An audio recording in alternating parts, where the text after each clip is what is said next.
नमस्कार दोस्तों।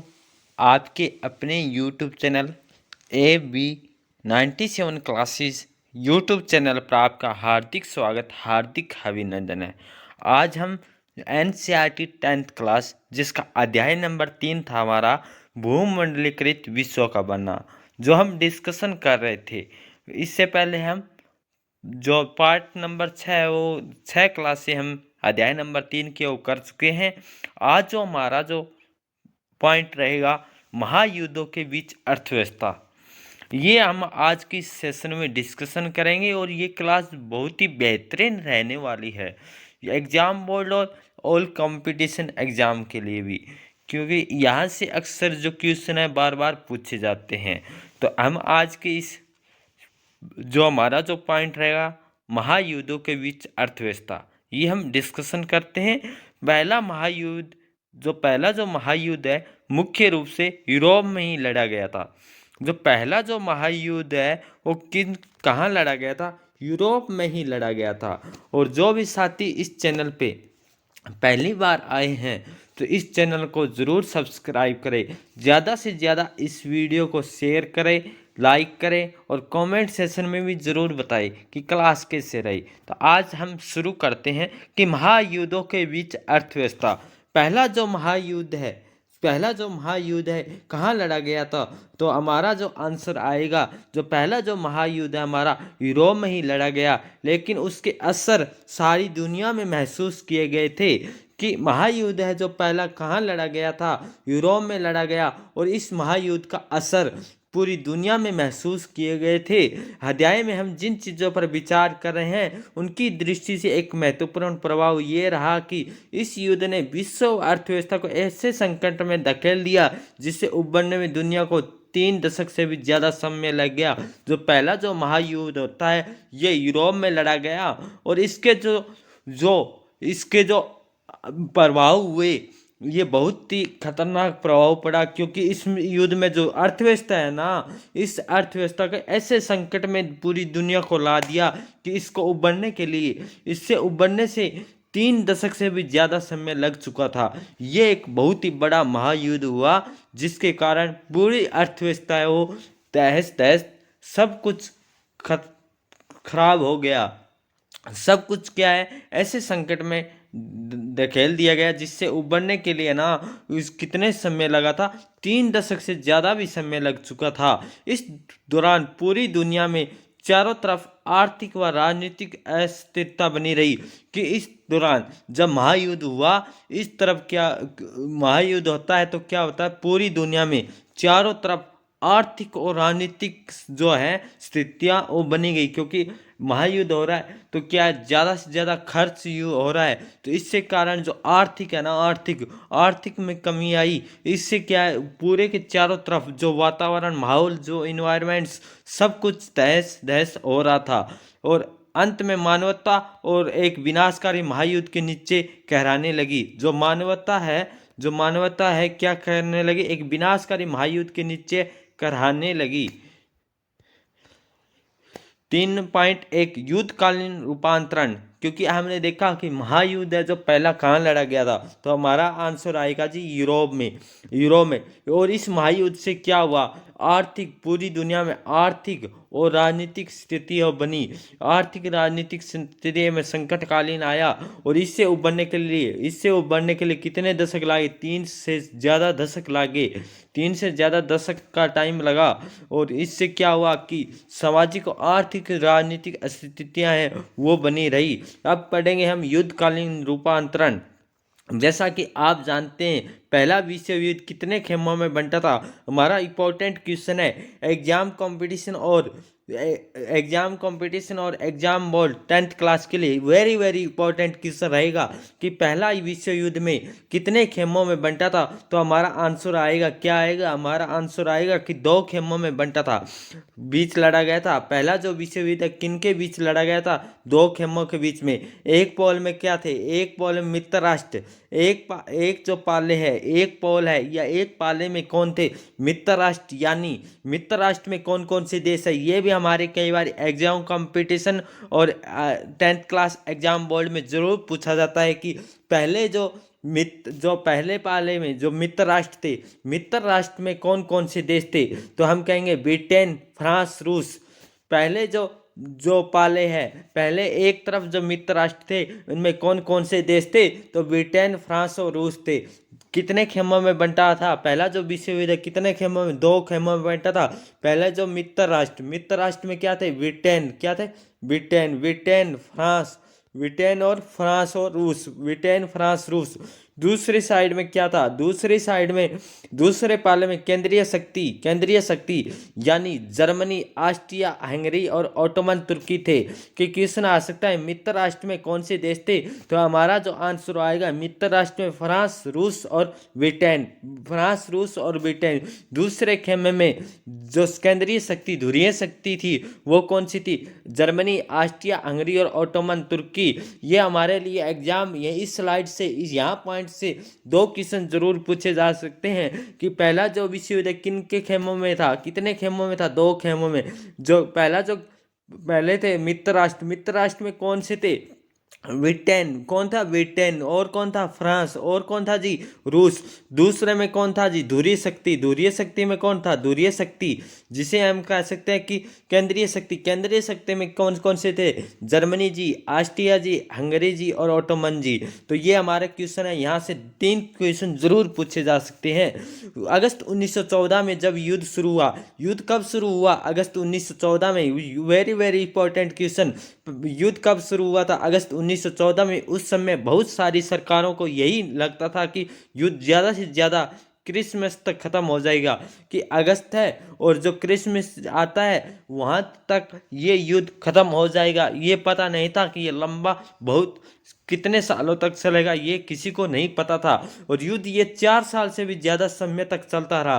कि सोच तो ये रहे थे कि 1 और 2 महीने में ख़त्म हो जाएगा, परंतु कितने साल लगे थे, 4 साल। 1914 से 1918 के बीच प्रथम विश्व युद्ध, जिसे महायुद्ध कहेंगे, ये शुरू होता है। और दो खेमों में बंटा हुआ था, एक था मित्र और एक था केंद्रीय ध्रुवीय शक्ति। मित्र में कौन थे, मित्र में थे, मित्र किसका मित्र, ब्रिटेन और फ्रांस, रूस, ब्रिटेन, फ्रांस, रूस। VFR, VFR, VFR ट्रिक बन सकते, VFR, VFR, VF रूसा, VF रूसा, ब्रिटेन, फ्रांस, रूस। और जो केंद्रीय शक्ति, जर्मनी, ऑस्ट्रिया, हंगरी और ओटोमन। क्या ट्रिक बन सकती है हमारी, Germany, Austria, Ottoman, Hungary, T, जावा, ST, जा, जर्मनी, ओटोमन, ऑस्ट्रिया, हंगरी और तुर्की। क्या ट्रिक बनेगी हमारी, जो केंद्रीय शक्ति में है, जा, जैसे जर्मनी, ऐसे ओटोमन, ऐसे ऑस्ट्रिया, जा, और हंगरी, टी, तुर्की। ये कौन से थे, ध्रुवीय शक्ति या केंद्रीय शक्ति। और जो मित्र राष्ट्र में के VF रूसा, B से ब्रिटेन, F से फ्रांस, R से रूसा। ये 2 राष्ट्र थे।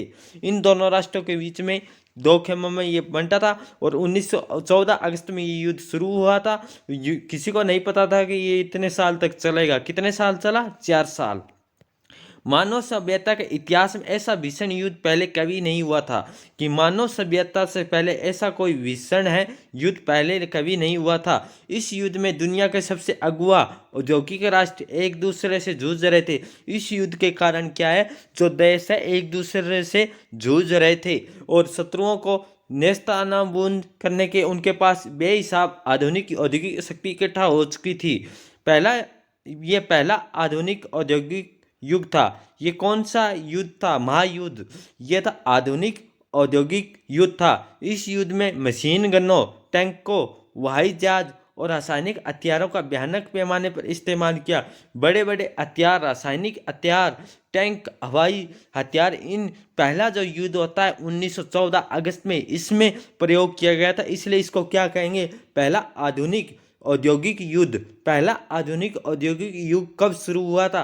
तो हम कहेंगे जो पहला विश्व युद्ध है उसी को ही पहला आधुनिक औद्योगिक युग कहते हैं। क्यों कहते हैं? तो ये हमारा आंसर आएगा। इस युद्ध में मशीन गन, टैंक, हवाई जहाज़ों और रासायनिक हथियारों का भयानक पैमाने पर इस्तेमाल किया गया था, इसलिए पहला आधुनिक औद्योगिक युद्ध कहा जाता है। ये सभी चीज़ें आधुनिक विशाल उद्योगों की देन थी। ये सभी चीज़ें हैं जैसे युद्ध में मशीन गन, टैंक, हवाई जहाज, रासायनिक हथियार, ये चीज़ें किस लिए थी? आधुनिक विशाल उद्योगों की देन थी, जिसलिए इस युद्ध को पहला आधुनिक औद्योगिक युग भी कहा गया था। और इस युद्ध के लिए दुनिया भर से असंख्य सिपाहियों की भर्ती की जानी थी इस युद्ध के लिए, क्योंकि पहला जो विश्व युद्ध हो रहा है, युद्ध में सिपाहियों की ज़रूरत होती है। तो इसमें क्या किया गया कि बहुत से ज़्यादा सिपाहियों को भर्ती किया जाने लगा और उन्हें विशाल जलपोतों और रेलगाड़ियों में भरकर युद्धों के मोर्चे पर ले जाया जाता था। जो सिपाही थे, इन सिपाहियों को युद्धों में के लिए किसमें, रेलगाड़ी और जो जलपोत है उसमें उनको बैठाकर वहाँ मोर्चे पर ले जाया जाता था जहाँ लड़ाइयाँ होती थी। और हम कह सकते हैं कि अगस्त 1914 में हमारा पहला विश्व युद्ध होता है और 4 साल तक ये युद्ध चलता है। 2 खेमा में होता है। एक खेमे में होते हैं ब्रिटेन, रूस, ब्रिटेन ब्रिटेन होता है और फ्रांस होता है और रूस होता है। एक तरफ होता है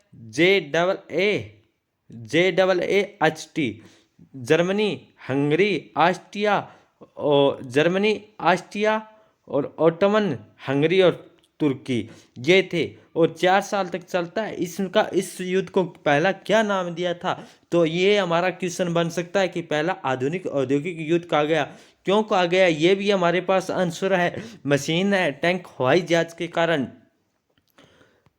नेक्स्ट है, इस युद्ध ने मौत और विनाश की जैसी विभीषिका रुचि उसकी औद्योगिक युग से पहले और औद्योगिक शक्ति के बिना कल्पना नहीं की जा सकती। इस युद्ध में जो पहला जो विश्व युद्ध होता है 1914 से 1918, पहला औद्योगिक युद्ध होता है 1914 से 1918। इस युद्ध में 90 लाख से ज़्यादा लोग मारे गए, 2 करोड़ घायल हुए। कितने लोग मारे गए थे? तो 90 लाख जी। कितने करोड़ घायल हुए? 2 करोड़ घायल हुए। बहुत ही विनाशकारी युद्ध था। मृतकों और घायलों से ज़्यादातर कामकाजी उम्र के लोग थे। मृतक थे और घायल थे, उसमें कौन थे? ज़्यादातर काम जो करने वाले थे वो थे। इस महाविनाश के कारण यूरोप में कामकाज के लायक लोगों की संख्या बहुत कम रह गई, क्योंकि पहला जो युद्ध होता है कहाँ होता है? यूरोप में होता है। और यूरोप में काम करने वाले जो लायक कर्मचारी थे उनकी संख्या बहुत कम रह गई। परिवार के सदस्य घट कर जाने से युद्ध के बाद परिवार की आय भी गिर गई, क्योंकि व्यक्ति मर जाते हैं, घर के सदस्य मर जाते हैं, तो उसके परिवार की जो आय, जो इनकम है, कमाने वाला ही नहीं रहा, तो उनके आय कैसे चलेगी? तो इसलिए कह रहे हैं उनके परिवार की जो आय है वो भी कम गिर गई। इस युद्ध संबंधी सामग्री का उत्पादन करने के लिए उद्योगों का पुनर्गठन किया गया। युद्धों की जरूरत के मैनेजर पूरे कर जो युद्ध के ज़रूरतों को मद्देनज़र पूरे समाजों को बदल दिया गया। मर्द मोर्चे पर जाने लगे, जो आदमी हैं मोर्चे पर जाने लगे, तो उन्हें कामों को संभालने के घर की औरतों को बाहर आना पड़ा, जिन्हें अब तक केवल मर्दों का ही काम माना जाता था। युद्ध के कारण दुनिया के कुछ सबसे शक्तिशाली और आर्थिक ताकतों के बीच आर्थिक संबंध टूट गए और अब वह देश एक दूसरे से बदला लेने पर उतारू थे। एक देश है दूसरे देश से बदला लेना चाहता था और इस युद्ध के लिए ब्रिटेन को अमेरिकी बैंकों और अमेरिकी जनता से भारी कर्जा लेना पड़ा। ब्रिटेन है, इस युद्ध के लिए ब्रिटेन को किसे जो कर्जा लेना पड़ा?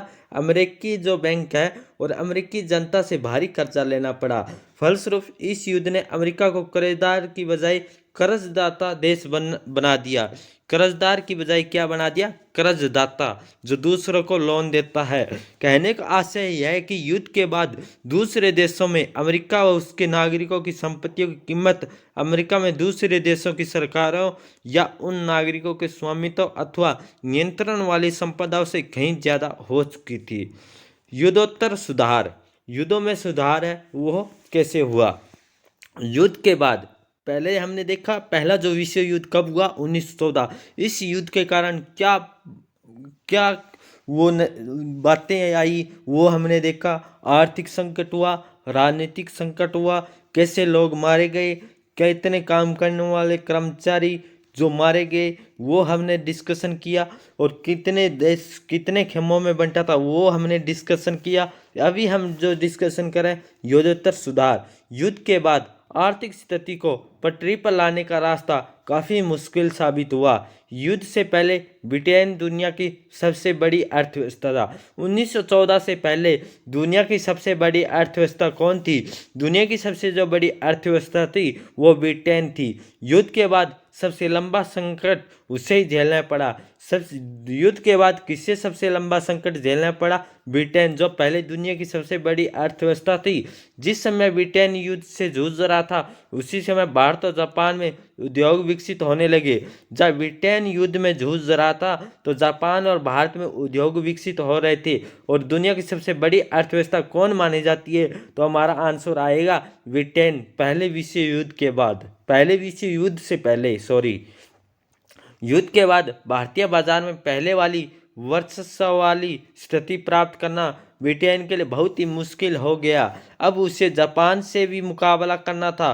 सो युद्ध के खर्चे की भरपाई करने के लिए ब्रिटेन ने अमेरिका से जमा कर खर्च क्या है, ब्रिटेन में अमेरिका से जम कर खर्च लिए थे, और इनका परिणाम हुआ कि युद्ध खत्म होने तक ब्रिटेन भारी विदेश कर्जों में दब चुका था। युद्ध के कारण आर्थिक उछाल का माहौल पैदा हो गया, क्योंकि मांग, उत्पादन और रोजगारों में भारी इजाफा हुआ। और जब ये युद्ध के कारण पैदा हुआ, उत्साह शांत होने लगा, उत्पादन गिरने लगा, बेरोजगारी बढ़ने लगी। दूसरी ओर सरकार ने भारी भरकम युद्ध संबंधी व्यय भी कटौती शुरू कर दी। शक्तिकालीन करों के सहारे भी उनकी भरपाई की जा सके। इन सारे प्रयासों से रोजगार भारी तादाद खत्म हो गए। 1921 में हर 5 में से एक ब्रिटिश मजदूर के पास काम नहीं था। कि 1921 में हर एक 5 जो ब्रिटेन में से एक के पास काम नहीं था।